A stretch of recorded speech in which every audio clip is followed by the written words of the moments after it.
Sai Abhyankar.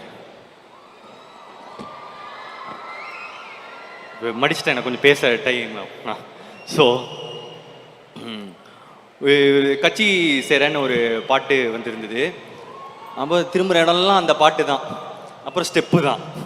So இது போயிட்டே இருந்துச்சு.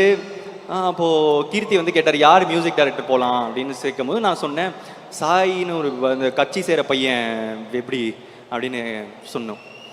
அப்போது ஆமாம் இல்லை ப்ரோ நல்ல டேலண்டாக தான் இருக்கிற மாதிரி. இல்லை நான் போகிறேன், பாட்டு போட்டாலே பயங்கரமாக கத்துறாங்க, நீங்கள் போய் ஒரு தடவை கேட்குறீங்களா, ஒரு தடவை மீட் பண்ணுறீங்களா, ஒரு பேங்க்லாம் எப்படி இருக்குன்னு பார்க்குறீங்களா, இல்லை உங்களுக்கு போகலனாலும் ஓகே, எனக்கு அவரோட ஒர்க் பண்ணணும்னு ஆசையாக இருக்குது, நான் சும்மா போகிறேன், இல்லை அப்புறமா கூட நான் ஒர்க் பண்ணிப்பேன், நான் போயிட்டு அவரோட பாட்டெல்லாம் எப்படி இருக்குன்னு நான் கேட்டுட்டு வரேன் அப்படின்னு சொன்னாலே இல்லை ப்ரோ நான் போய் மீட் பண்ணுறேன், நான் எல்லாம் கேட்டு வரேன்னு சொல்லிட்டு போனார்.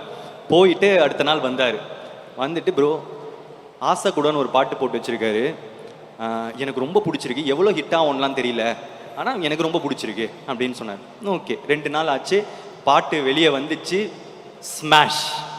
ஸோ எல்லா சைட்லேயும் வந்து ஆசை கூட போயிட்டே இருந்துச்சு. அப்படியே அமுக்குங்கடா இவனை அப்படின்னு சொல்லிட்டு 2 பேரும் சேர்ந்து அமுக்கணும். அமுக்கி திரும்பி பார்த்தா பின்னாடி 8 பேர் லைனில் நிற்கிறாங்க. இந்த டேரக்டர் அந்த டேரக்டர் அந்த ஹீரோ இந்த ஹீரோன்னு ஓவர் நைட் லைக் எல்லாரும் they want to work with Sai Abhyankar. And கான்ஃபிடென்ட்டாக சொல்லலாம் த நெக்ஸ்ட் பிக் திங்.